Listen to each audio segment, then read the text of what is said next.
সুন্দরবনে দ্বিতীয় দিন কি খাওয়া দাওয়া করলাম সেটাই আজকের ভিডিওতে শেয়ার করব। তো প্রথমেই লঞ্চে উঠে দিয়ে দিয়েছিল 1 কাপ গরম লিকার চা।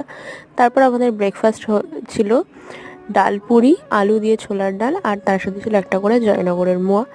তো তারপরে আসি দুপুরের মেনুতে। দুপুরের লাঞ্চে প্রথমেই ছিল সাদা ভাত, তার সাথে ছিল মুগের ডাল, আর তার সাথে ছিল আলু দিয়ে পেঁয়াজের কলি ভাজা আর বাঁধাকপির তরকারি। তারপরে চলে আসলো কাতলা কালিয়া আর চিংড়ি মালাইকারি। তো এইসব দিয়ে খাওয়ার পরে আমাদের সন্ধেবেলার টিফিনটা চলে আসে। সন্ধেবেলার টিফিনে ছিল এগ চাউমিন, যেটাও খুবই ভালো ছিল খেতে। তো তারপরে রাতের ডিনারে আসি। ডিনারে ছিল ফ্রাইড রাইস, আলুর দম, আর তার সাথে ছিল চিলি চিকেন। সবকটা আইটেমই অসাধারণ ছিল খেতে। আর ফ্রাইড রাইসের মধ্যে ভরে ভরে একদম সবজি আর ড্রাই ফ্রুটস দেওয়া ছিল। তো আমি খেতে থাকি। তোমরা ভিডিওটা ভালো লাগলে চ্যানেলটাকে সাবস্ক্রাইব করে দিও আর ভিডিওটাকে লাইক করে দিও। দেখা হচ্ছে নেক্সট ভিডিওতে। Bye bye.